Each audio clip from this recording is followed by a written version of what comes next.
Hey, Grand Ascension, my beautiful light beings. How are you guys doing this morning? Um, Having a hot flash. Just got up not too long ago, got in the shower, made my coffee, and saved my cup. Manifest that chestnut. Drinking my mushroom coffee, and I wanted to just jump on here and do some reading with you all today. We've got a lot of ground to cover. I uploaded a video, I think, on Friday. Let me take a sip. Uploaded a video on Friday. I hope you guys had a chance to check it out. I got a notification that Facebook is not going to be saving any more videos, live videos. So it's going to be very important for me to start recording the videos and uploading them in multiple places. Rumble, YouTube. I haven't set up a Patreon. I don't think it's that serious, but I've got 5 years worth of videos over on Facebook, and I have to download. So thank God I have a couple of 1 terabyte computers that I can save those to an external storage device. My point is that I'm going to start doing more pre-recorded videos instead of doing live readings. Just for that reason, because I'm not a tech person, and it just takes a lot of time to go through and do all this stuff, right? So this morning I want to read to you the scrolls of Hayah. And not yesterday, but Friday, I did a reading over the Murder of Reality and Harry B. Joseph's The Book of Wisdom. I'm going to try to compartmentalize this read, and I'm going to try to do multiple books and just take you through a couple of things, point some chapters out, read them to you, and then you guys, as we always say, meditate, prayer, use your own discernment, and do your own research on the things that I'm sharing with you, right? I just find it interesting, and like-minded people I share information with. Some of you all probably already know most of this information, but for those of you who don't, this is a good starting point, right? I know I shared this book a while back, but I had it off the shelf, and I said to myself, I'm going to read this book. Millennials Bev took a break from being on social media. So she was reading a long chapter, I guess the first couple chapters of this. And so I'm hoping she'll come back so we can get, I can follow along with her and read. But if not, I may start reading this at some point. This is by Richard Evelyn Byrd, and this was published in 1938. So the pages are very, very yellow. I got this from a library. I bought it through Thrift Books, right? So that's an interesting read. It talks about the trips, his trip to Antarctica, right? And then there's another book I think that his son released over his memoirs too.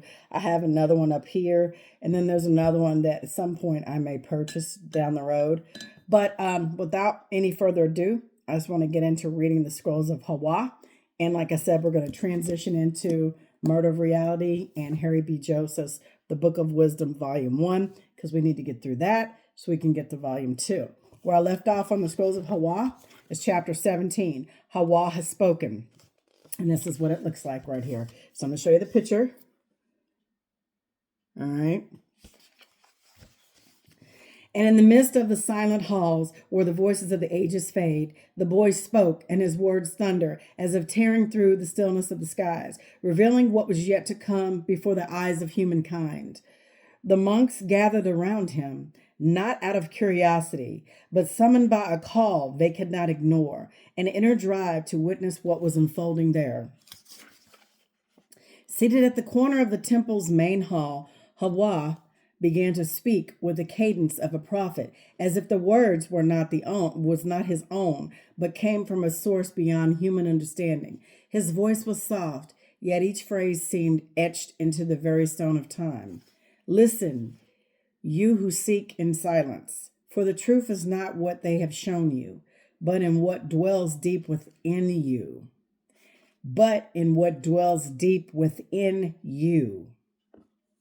The source, that which gives life to the breathing and sustains the still, is not in the skies you gaze upon with longing, nor will you find it in the walls that surround you here.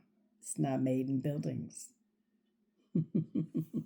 You're not going to find it going into these buildings. You're just not. It is here within you, latent, waiting to awaken. The monks, motionless, felt each word, pierced their hearts, shaking the foundations of their beliefs. Havwa continued, his eyes shining with a light not of this world. The ice walls they have shown you are nothing more than shadows of a great deception. The ice walls they have shown you are nothing more than shadows of a great deception. They were not placed by the Creator. They were not placed by the Creator, but by those who fear your awakening. You must rise from the slumber they wish to make eternal. The custodians who came from afar wove a web of lies, and with their filthy hands they raised the veil that covers the stars and hides the lands beyond. They obscured the most beautiful oceans and replaced them with these points of light, creating the dimmest version of your bodily experience. Creating the dimmest version of your bodily experience. They showed you skies filled with lights, but those lights are mere projections. Those lights are mere projections. But those lights are mere projections. I'm saying it one more time. Illusions crafted to confuse your eyes and make you believe you are small. Nothing more than dust in the vastness. But I tell you again, you are infinite. You are infinite. Within you resides the power to break through those walls and pierce the false skies towards the truth. The monks began to murmur amongst themselves, questioning all scientific proofs of the error, which depicted distant spheres moving in a connected void. But the boy silenced them with a gesture of his hand. His words, though complex, were impossible to ignore.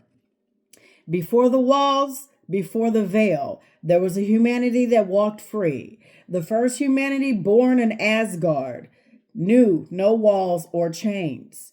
They were one with the source, and their wisdom flowed like rivers of light.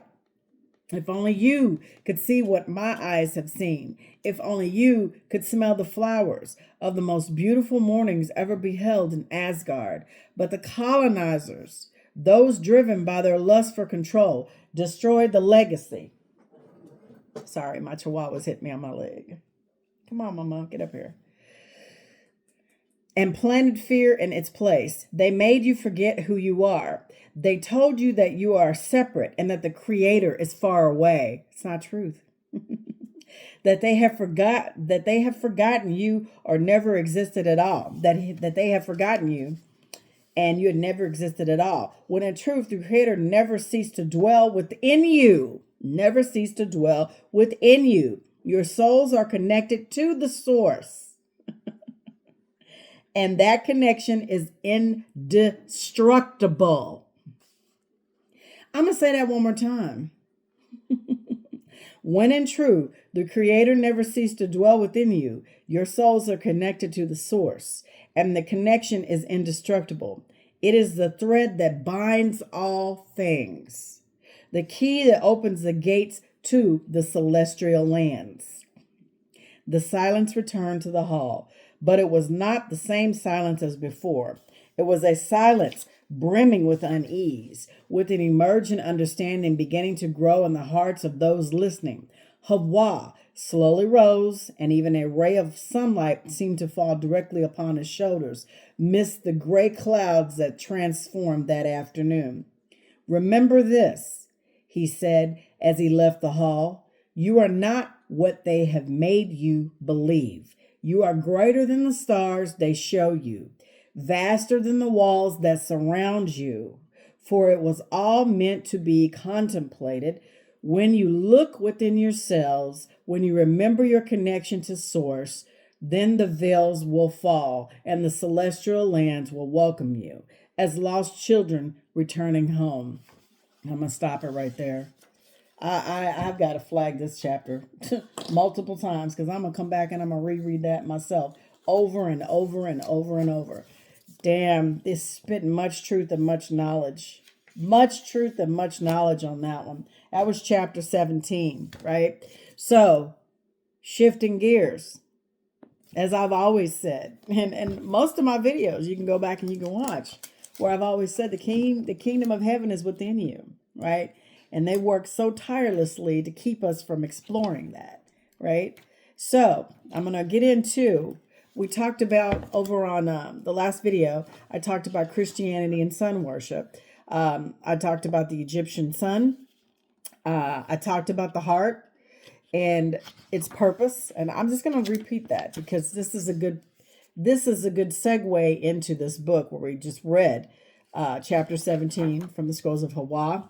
The heart is the center of the human electromagnetic energy field. Emotions are felt within the heart and thoughts are felt in the brain.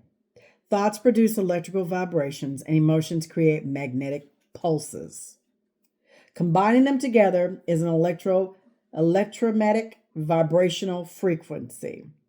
The heart is emitting this field, and if you change the heart's frequency, you change the field. For example, if you alter your emotions to feel a certain thing, you are becoming that frequency. Therefore, you will attract people who match that vibrational frequency. This is why it is so important to master your thoughts and master your emotions. All right. Negative emotions weaken the strength and cease the negative emotions weaken the strength and the size of your field, your toroidal field, which will result in weakening your body. Okay. On the other hand, positive emotions strengthen that field and the size of it will become larger. The reason why we use love hearts is that the heart is pure love. When the mind is in balanced state, the heart is judging whatever information the mind gives it. For example, you know deep down inside within yourself whether you are doing something you're good or bad. When you do something bad, you can feel it in your chest that you're sinning. The reason why we use the term follow your heart is because the heart is constantly telling us what the good thing is to do. 33-degree Manually P. Hall said, when we go against the heart, the human field is weakened. And when the field is weakened, so are the body and the mind. All right. We should all be working on a stronger heart. Okay. Stronger heart and mind connection. You do this by getting in tune with your body and expressing everything that the heart is instructing to do. When you are on the wrong path, you will feel it within the chest or your gut. This is your heart telling you that something needs to change. Okay, and here's a picture of the toroidal field. Here's fear, how small it is, and this is love. The person's in the center. Okay, I hope that helps you. I hope that makes sense and you understand these things. All right, we're going to talk about mentalism and energy. Keynotes from the Universal One, Russell Smith. Mind is the only substance that exists. Mind is a universe. God is a thinking mind. God is all there is. Beyond God, there is nothing. And we gave it a name, but it doesn't need to have a name. It just exists. It is Source, creator of all, the Great Spirit, Yod-Heh-Vah-Heh. Creation is a periodic change of the state of the one, unchanging substance. God is in reality and exists in substance. The body of God is light. The substance of all created things is light. The created universe is a registration in the matter of the idea of the thinking mind. The mind is expressed in light. Okay? Light is the storehouse of the energy of the thinking mind. The energy of the universe is the energy of thinking mind. The universe is a universe of energy. Energy is expressed in light, and it's based on multiple videos that I've talked about before, and other people have said the same thing. You have millions of magnetite crystals that resonate and vibrate at a frequency in your brain, right? So it's a pineal cone. It's the pineal gland shaped like a little cone. It's a popcorn, right? And it used to be huge at one point. Now it's shrunk down to where it's very, very small in our minds, in within these avatar bodies. Let me put it that way. But at one time, we didn't need to speak. We didn't need to write spelling. We didn't need to do any of these things. We communicated telepathically, right? And we've lost that gift. Some of us have it. This is why the government study all around the world effects of chemicals on the mind and on the body, the substances. Oh, they've done their homework. They know exactly what they're doing, right? They know exactly what affects these fields are to keep us at a lower state and to keep us vibing at a lower state and to keep us in a weakened state of fear and paranoia. This is why I'm reading this to you so you can understand that we need to come to a point where we just need to turn them TVs off and just unplug. I watched TV yesterday for a little bit. I watched a new show that was out with Angela Bassett and Robert De Niro. It was pretty good. It's like a spy show. And I started watching another show on Netflix called Treason, but I'm going to limit. I am limiting my TV time anyway. And the only really time I listen to TV or watch documentaries is when I'm crocheting and trying to finish projects, right?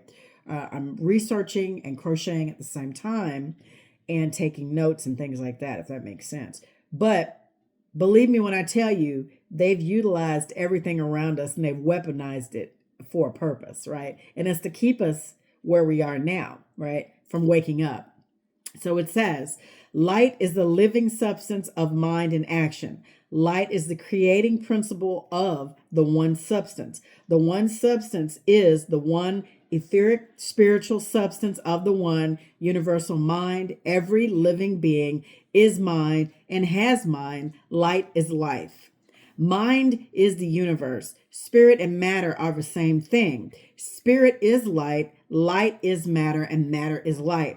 They are alternating states of the one substance. The universe is one living, breathing, pulsating being.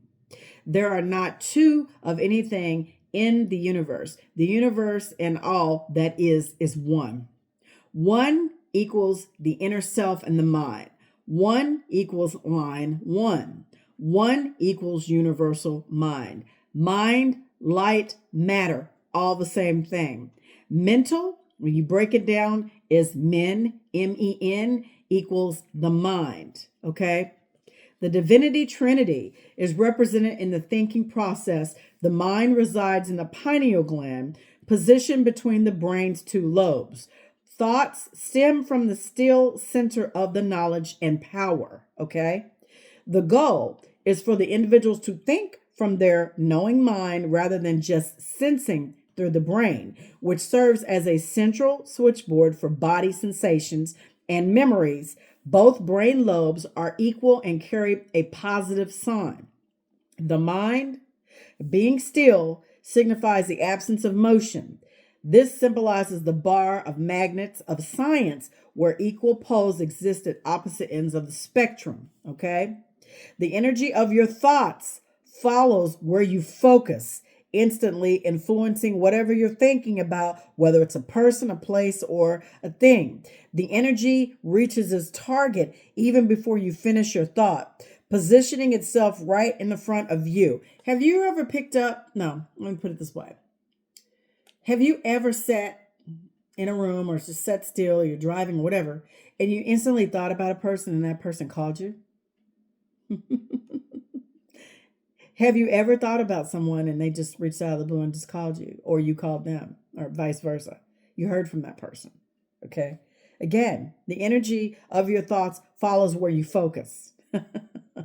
Instantly influence whatever you're thinking about, okay? Therefore, expressing intentions, thoughts, and blessings, which I like to say blisslings, because blessings alludes to being less than you are. Yeah, words are spells. So, expressing intentions through thoughts and negativity, well-being, recovery, obstacles of harmful influences shapes the story, either positively or negatively. The result depends on how precisely you choose your words, because words are spells, you guys. A significant gift you can give yourself and others is to consciously choose words wisely, right? Using them for enlightenment, understanding, support, and upliftment. Stop with the negative chatter. Stop with the negative Nancy. Stop with the chaos. Stop with all that negativity. Like, make a conscious choice to be a more positive person, a more uplifting person. No matter what you're going through, you have a choice. There's always a choice. It's just, what choice are you willing to sacrifice to express, right? To live.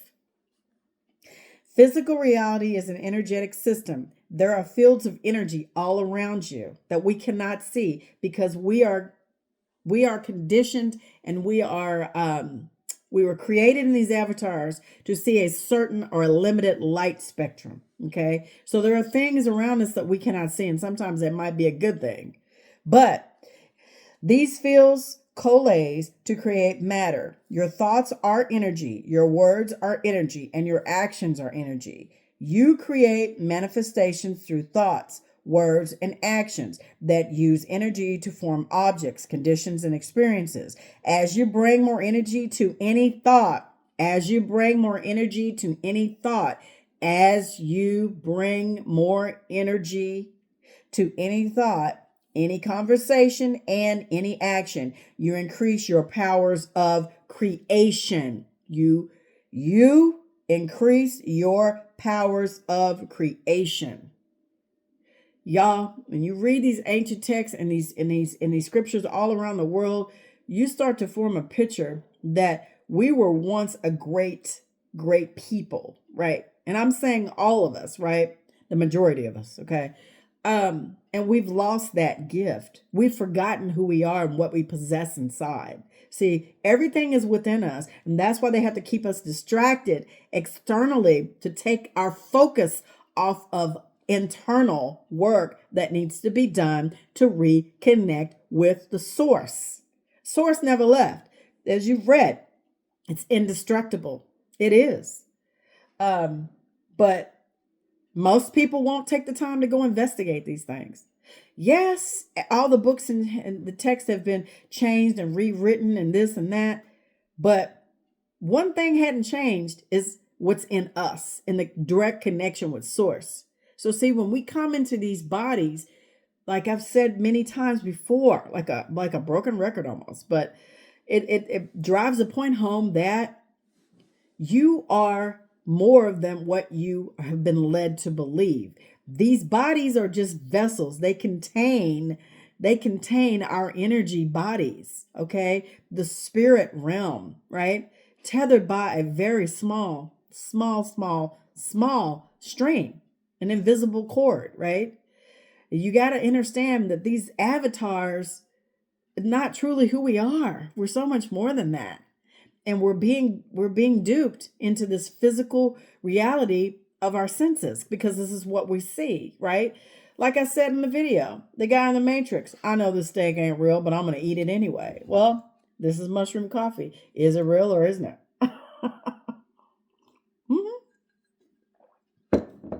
I hope you're getting what I'm saying. The formation of one's perception is intricately tied to the information they receive. I'm going to say that one more time for the people in the back row, because I know y'all put me on plane. Y'all just clean, do whatever you need to do, but you're listening to me. So that's wonderful. The information of one's perception is intricately tied to the information they receive. Be careful what you put in your freaking minds. Those in positions of influence manipulate information to shape the collective perception of reality. If you only listen to trash music and you only watch trash TV and porn, then what do you think is going to come out of you? Whatever you put in you is what comes out of you. Whatever you eat is what you're consumed or what you're made of, right? Whatever you put in your mind is whatever you think, and whatever comes out of you, you act it out. I'm just saying. So be careful. Guard your mind and your thoughts. Guard your environment. You got to guard that bad boy. I'm serious. Like there's no tomorrow. We're out of time. So, by overseeing the flow of information, they exert control over how individuals perceive the world. As a result, one's perception, heavily influenced by the governed information, propaganda, do I need to read that book? Essentially constructs their reality. This reality, in turn, is contingent upon the individual's level of awareness and understanding. It's contingent upon the individual's level of awareness and understanding. Do you understand what I'm saying? Do you understand? Do you understand that everything that we've been taught is all by design? And it's for a purpose, and it's not for our benefit, y'all. I don't care how you feel. You got to know this stuff. Y'all got to know something ain't right. Y'all got to know that. You got to know something's not right. Seriously.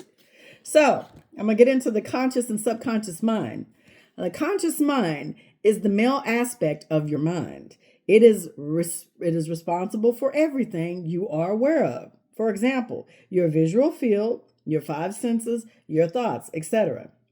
Every conscious thought has an effect on an emotion expressed within the heart. Emotion is what penetrates the subconscious mind with impressions. The stronger you consciously feel an emotion, the stronger you impress that emotion into your subconscious. And I'll be honest with you, I'm generally a positive person. I really am. I've grown in understanding, and I understand that I don't want to live my life being disgruntled and angry and being afraid and living in fear. No, because that's not who I am. I may have exuded that at one point in time in different periods or phases within my life as my growth has progressed, but I generally am not a negative person. Like, I see it for what it is. It is what it is, So I read The Conscious Mind. All right. And you have a choice, right? You have a choice to be positive. You have a choice to be negative. Now I'm going to talk about the subconscious mind, right?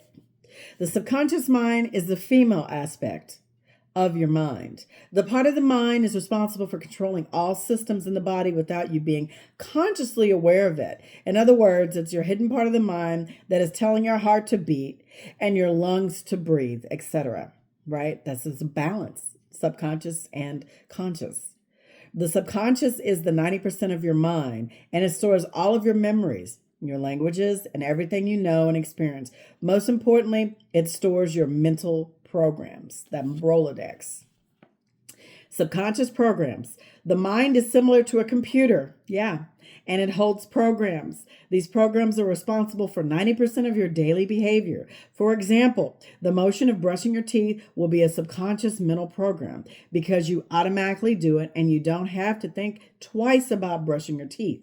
These mental programs are created by repetition of a certain action or conscious emotion impressions. For example, you experience a very traumatic event when you were young. This event can be recalled like it was yesterday. Yeah, I have several. Because your emotional impression on your subconscious mind was so strong, the stronger the emotion felt, the stronger the impression on the subconscious mind. The traumatic event program will subconsciously manifest into your daily actions without you even realizing it, because your subconscious mind is telling your body not to get into that situation again. So, for example, the traumatic event was a severe car crash and you nearly died. Your subconscious mind will manifest your actions to avoid crashes as much as possible. Reprogram the subconscious mind. The reason why we all fall back into old habits, is that habit is a subconscious program.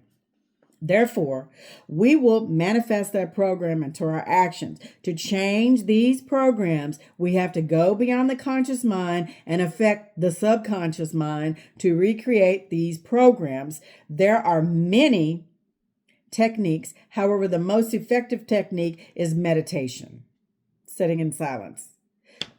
Go in your closet, sit on the floor, shut the door, put a towel or a piece of clothing underneath so that no light will come in and it's just darkness. That's how I started. When you enter a deep state of meditation, we have more access to the subconscious mind. A technique. Get technique one. Get comfortable. Bring yourself to a present moment at repeatedly affirming, I am here right now. Nothing else matters. Do this for 5 minutes. Close your eyes and place all your intention to the center of the brain, right here. And I used to have a magnet, a copper magnet there that I would put on my forehead. Mm-hmm. Yeah. And try not to think of any thoughts. And if you do, slowly bring back your awareness to the brain center. Once you have entered a state of meditation, start to affirm something that you desire repeatedly. It has to be present tense, and you have to affirm as if you have already received the desired thing. That's why I say when I speak in certain things, I know I've already gotten it. It just has to come to me. Like I'm waiting for it, but I know it's already given to me because I asked for it, and it's going to come to me because I'm matching that vibrational frequency, because I'm putting that intention out there. I hope that makes sense. So you start to feel the emotion of that desired thing being true. What would it feel like? Okay. All right. You got to manifest the feeling. You got to manifest it into full blown subconscious and conscious mind. You've got to feel the intention and know that you've already gotten it. Right? So it says start to feel the emotion of that desired thing being true. What would it feel like? Do this for as long as possible, at least once a day, and you will begin to rewrite the subconscious mind. Technique 2. First thing, when you wake up, affirm the desired thing you want in the present tense, and affirm as if you have already received what you desire. Become that reality. Feel the emotion you would like to feel if you received it. Listen to the affirmations on repeat as much as you can throughout the day. And that's how you reprogram your subconscious mind. The most basic and the most simplest version of doing so. All right. So when I come back, I'm going to get into hand mudras, right? What they mean, what these mean. There's so many different ones. I actually took a class on mudras. I don't practice them anymore. When I used to travel a lot for business, I used to do it because I used to get nervous on a plane. And I'm going to go through, we're going to hit this book and we're going to get through it this week because I want to get into book 2, right? The back of this book, Dr. Joe Dispenza, Ken Wheeler, Walter Russell, Brother Sanchez, Divine Being, Santos Bonacci, Harry B. Joseph, he gives credit to these works. I want to just cover one last thing because I'm at 32 minutes and I still want to get into the murder of reality. So let's just read this part, mind and soul, the conscious mind. The conscious mind is the male aspect of the mind, and it's 5% of your mind, as it's only aware of your current surroundings, which is the 5 senses. The conscious mind includes the fantasies, feelings, memories, perceptions, self-awareness, sensations, and thoughts. The conscious mind is the male aspect. The conscious mind impresses, it penetrates the subconscious mind with emotions and thoughts, which then the subconscious mind manifests into mental programs. These programs make you behave according to the program, right? The subconscious mind is the female aspect of the mind. It controls 95% of the minds and lives. It knows all things that exist as it is a part of the universal mind. The subconscious mind has no language, and it takes everything you or anyone else says literally, as it does not know the difference between the past or the future or anyone else but yourself. For example, if I say to someone, I hate you, your subconscious mind will pick that up as you are saying it to you and will manifest that statement by making you feel the emotion linked to that statement. This is why the golden rule in ancient times was to treat others as if you would like to be treated, because by causing someone else harm, you are harming yourself. Simple. All right. And the subconscious mind includes all memories you have ever seen. It stores your mental programs, which govern 90% of your daily behavior. It records everything. The universal mind, the Great Spirit, records everything. It's in the Akashic records. It's in the ether, right? It's always alert and awake, can do millions of things at once, more powerful than the conscious mind, speaks to you in your dreams, takes everything literal. Life is an anagram for file. Your eyes record what you experience, and the recording goes into the subconscious mind connected to the universal Akashic records. Let's talk about the brain. The brain is not the mind. The brain is a physical manifestation of the mind. The soul inhabits the mind. Then the mind inhabits the spirit. Then the spirit inhabits the etheric body. Then inhabits the physical body. The soul and the mind are two aspects of you that are celestial. They're not from earth. All right? Did you get that? I'm going to read it one more time so you can understand what I just said. The brain is not the mind. The brain is the physical manifestation of the mind. The soul inhabits the mind. Then the mind inhabits the spirit. Then the spirit inhabits the etheric body. Then inhabits the physical body. The soul and the mind are two aspects of you that are celestial and not from earth. The spirit is a non-physical copy of your physical body, which you use when you leave the body to astral travel and dream. The soul is subconscious. Everything has a soul. Grass, animals, bugs. It's pure energy, magnetic life force, which gives you life to everything and emits. For example, the body is fed by the life force of the soul, but the body contains atoms that decay. Therefore, the body is mortal, but the soul is immortal. We are infinite beings. The soul is the watcher or an observer.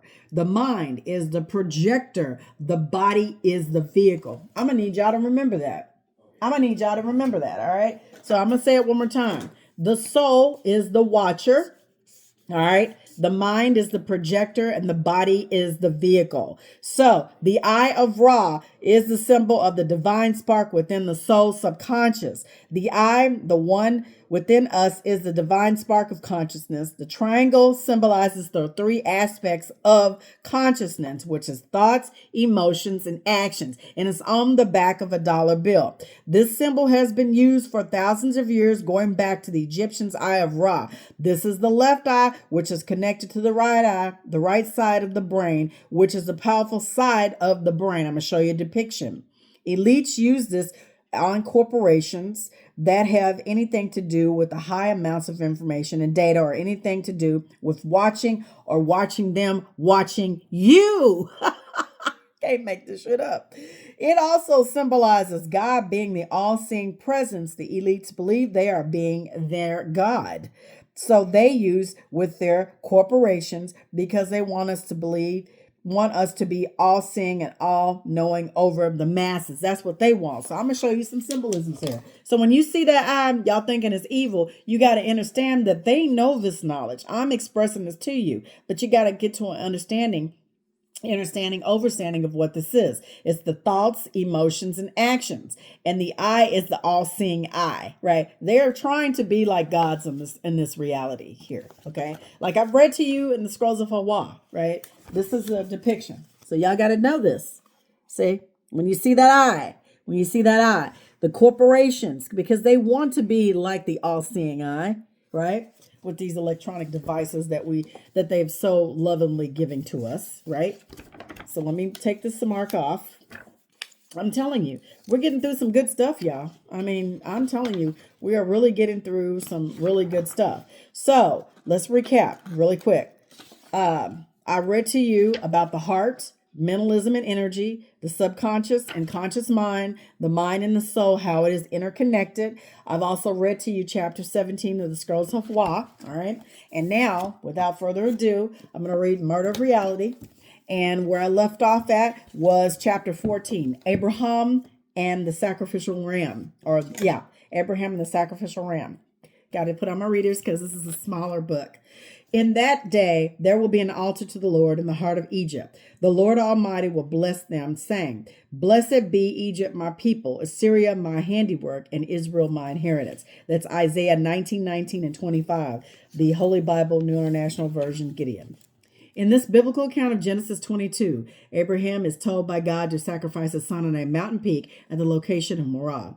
The Hebrew name Morah is diminutive of Mor with an H, or teacher, and is the pun of Mar'er, to see, indicative of the watcher, angel, or serpent. Moriah's appellation in the Latin is interpreted as the moror, to die, inherent of blood rights, rendered in the Greek morah. Semitic etymologies suggest the locale is an oracle site, Moriah, or a cave or a cavern, explicit to a woman or a wife, originally an oracle priestess. And I have a picture here of a winged ram effigy known as the ram in a thicket burned in the great depth pit of Ur. Okay? And it says, prescribe. Let me just show you this before I read the bottom part. There's a lot of symbolisms and a lot of sacrifices in these occult mysticism. I'm just going to say that. So it says, prescribed ritualistically, Mount Moriah is a place of instruction, formative of initiation, branched in the Hellenistic languages with the divination and death. The Greek eponym Moriah is fate, in parentheses, is conceptual in the Latin to the intransitive verb mororia, to die, or mora, to delay. In English, the ensemble is fate, fatal, and fetter. Definitions according to the firstborn Isaac. Okay. According to Genesis, Abraham is tested and requested by God to sacrifice his first son Isaac. On attempting to fulfill this obligation, an angel intervenes and prevents him from striking his son. In gratitude, or G, and thanks, and it's in parentheses, right? It's in parentheses is what it says. In gratitude, Abraham offers a ram caught by its horns in a thicket, emblematic of the tabernacle. The symbol of the ram is concurrent of a moon. It signifies a replaced offering described as concealed, in parentheses. The Hebrew noun ayal, A-Y-A-L, or ram, is esoteric of the epithet Halayel, or Lucifer. In Egyptian Abrahamic, the connection between the ram and the human offering is reiterated. The sacrificial placement of ayal, a ram, in parentheses, upon the altar connotates the wordplay aliali, or family, a synonym of ascension, apparent in the Hebrew vocabulary aliyah. Aliyah in Old Semitic is related to Elo, or light, paralleled to the burnt offering and the angel, which is the dragon, in parentheses. In Babylonian imagery, the ram is thus depicted as winged. The English noun ram is deduced from the Semitic word ram, or lofty, and connotates a ram, in parentheses again, and it's got grief in parentheses. Depiction of the fallen ram first appears as an ancient Babylonian sign and is later adopted by the patriarch Abraham. Graves found during excavation in the ancient city of Ur, Abraham's birthplace, have subsequently revealed many elaborate objects. Some of these show the ram in the thicket, an image similar to the biblical account of Abraham's aborted or replaced sacrifice. The famous scholar and archaeologist Leonard Woolley documents such practices in 1928 after excavating the tomb of Queen Shabad in the city of Ur. Woolley, perhaps because of Ur's connection to Abraham, expressed his intrigue at this moment. In his personal records, he states that the nature of these practices appeared secret. And quote, Woolley wrote, "No less remarkable than the objects found last winter in the royal graves at Ur was the discovery of the rites of human sacrifice which accompanied the burial of a king. In all literature of Babylonia, there is no hint of any such custom as having been practiced at any time. Long before the historic period from which our written records date, it has been discontinued, and the memory of its forgotten or carefully concealed by writers grown ashamed of the barbarism of the early day." The acute observations made by Lion Sheep Sorry. He says, Leonard Woolley concurs with my own research that demonstrates human sacrifice and context to the angel veneration is secret and closed to the uninitiated. In Babylon, the ram is a covered symbol of child sacrifice. I'm going to highlight that. I'm going to read it one more time. So, in Babylon, the ram is a covert symbol of the child sacrifice. Theologically, the death of the ram exemplifies the reinstated tribute, a child. Substitution of Isaac with the ram stigmatizes the offering and its concealment.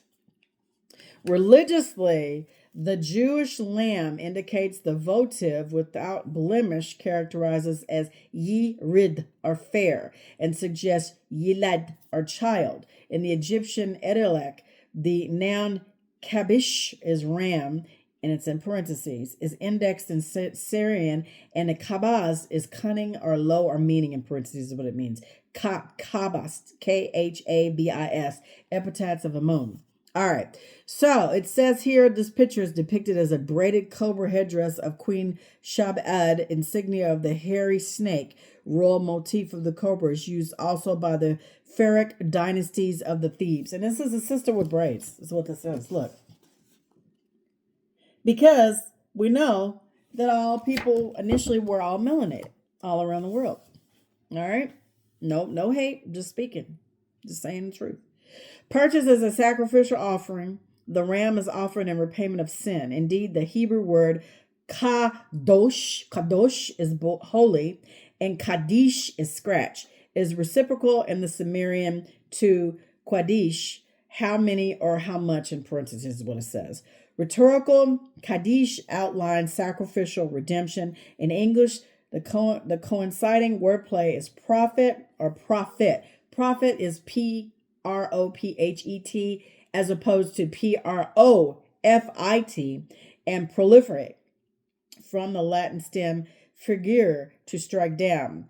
Abraham's deliverance is obtained through killing Isaac, represented as the ram in the thicket. In some versions of the story, Abraham proceeds to kill Isaac, all right, and is later restored by an angel of the Lord. Isaac is deemed as righteous and is emulated to an holy offering. Reference to the righteous one is quoted frequently in the Dead Sea Scrolls as Zedek, Zaddik.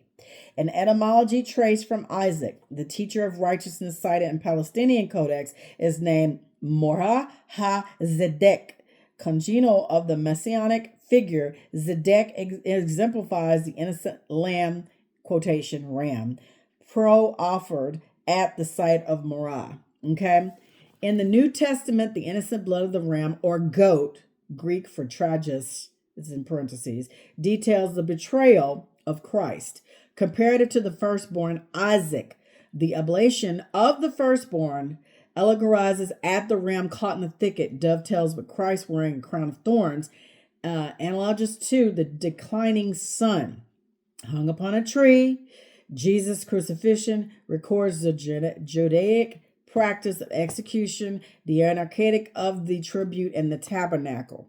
Elevated with two criminals, the ritual killing of the Morah ha-Zedek signifies atonement, contrasted with the innocent lamb and forgiveness. Totem of trapped ram parallels Pashkal, or the lower Passover, is blood spread across the wooden lintel tree, right, over the door, right?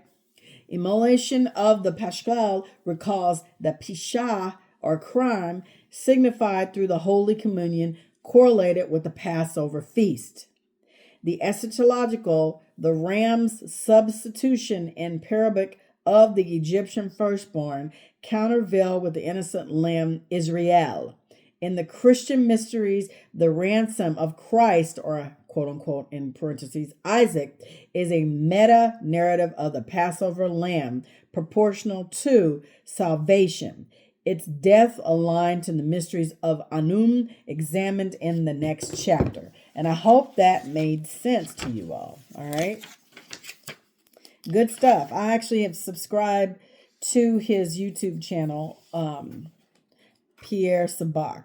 Okay, he has a YouTube channel, and I highly recommend you guys go check out his work. All right. I got this book several years ago. I think I saw a copy of $400 and something for this book on eBay a while back, but I'm sure you can find it out there a little bit cheaper. So, in closing, I've read to you The Murder of Reality, the Book of Wisdom, and chapter 17, The Scrolls of Hayah. And the key takeaway today is everything that I've read to you all points back to what? To you, right? Within you. The kingdom of heaven is within you. And the mind and our thoughts and what we take in plays a factor in our toroidal field. And it also plays a factor in our manifestations in life, right? What you think, you become, right? As above, so below. So you have to be able to understand, overstand, mastering your emotions and mastering your mind, especially your subconscious mind, because your subconscious mind takes it as it is. It doesn't know the difference. And you saw that when I read it's 95% of your mind. 5% is male, 95% is female. Subconscious mind is female. The masculine is the conscious mind, right?